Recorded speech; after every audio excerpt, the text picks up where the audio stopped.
Hello and welcome back to the Sam Beast YouTube channel.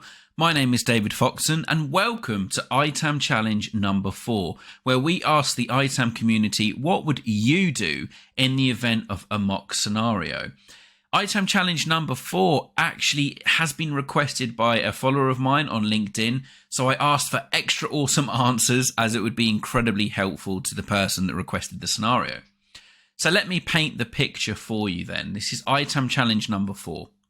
Susie is a software asset manager for a large global organisation. Her remit covers all software vendors, environments and contracts for each region and country. Susie has a small but mighty team of 2 analysts and a software asset management administrator. Their request for additional headcount to ease the workload has been rejected for the past 2 years, despite solid justification and presentation to senior managers. Susie's boss has now requested that she looks into building a FinOps process, as he's noticed cloud spending is on the upward trajectory and that there is currently no controls in place to manage cloud instances. Now, this is an area that Susie is keen to explore, as she's heard a lot about FinOps, but she's never done it in practice before.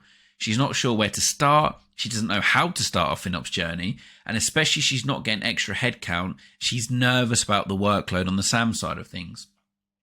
Her boss is being very clear. He's focused on the financial element of FinOps and the potential savings and would like some quick wins in this area.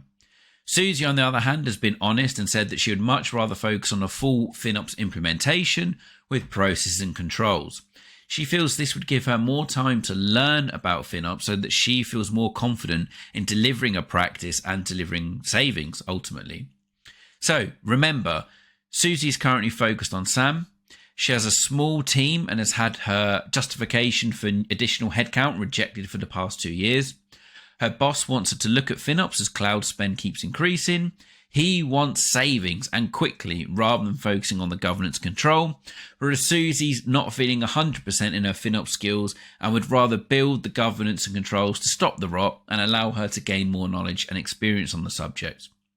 As always, there are 4 options, and as always, we had a lot of votes and a lot of views, so thank you so much to everyone that got involved. Option number 1 was he's your boss, so go get those savings. Option 2 was push back and say you need to focus on the controls first, and then the savings will naturally come after that. Option 3 was to compromise, so smaller savings, but also looking to build the controls and processes. And option 4, as FinOps is completely new to Susie, focus on doing some FinOps courses and training first to give her more confidence in managing FinOps and implementing FinOps for her organisation. Again, the top 2 were very close on the voting scale on what you guys would do. And we had some awesome comments as well. So thank you so much for that, because this is actually a real situation that someone is going through at the moment. Obviously not going to name names, but this is a real situation someone is going through. So your feedback, your voting and your comments has been very much appreciated. So in last place with a mere 4% was go for those cash savings because it's your boss requesting them after all. In third place was push back. You need those controls and you need to focus on implementing the processes and relevant documentation, and then the savings will come once you've got that in place. In third place with 39% was smaller savings and also focusing on some controls at the same time, which I really like that option.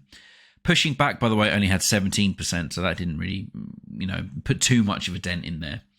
And then in first place, with only 1% more, was the FinOps education first. So focus on doing some FinOps training, some courses, maybe become a FinOps practitioner through the FinOps Foundation.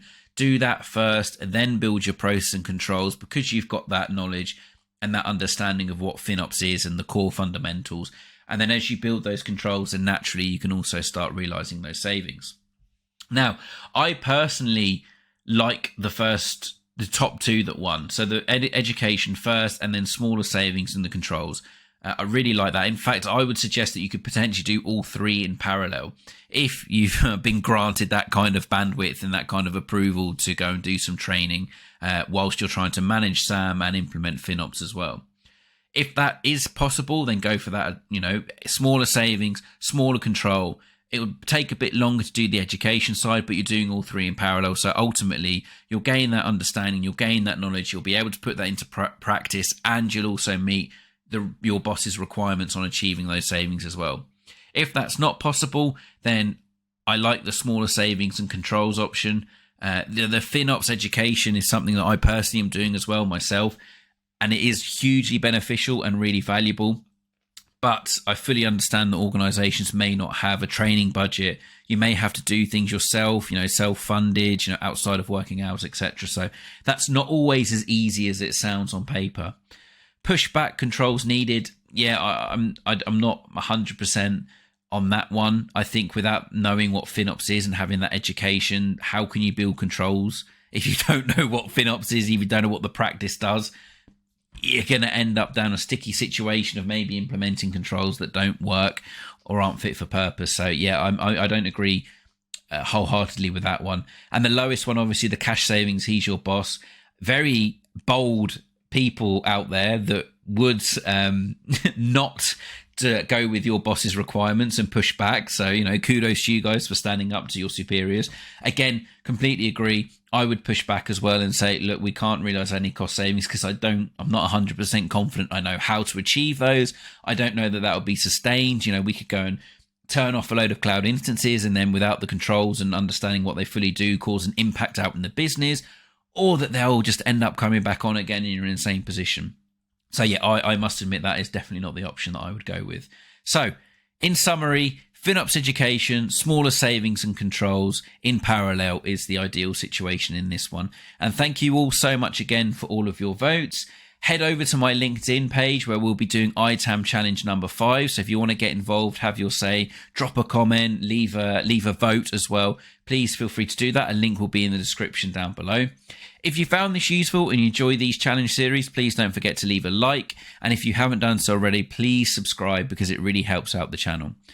Thank you so much for watching this one. And as always, happy ITAMing and see you on the next ITAM challenge.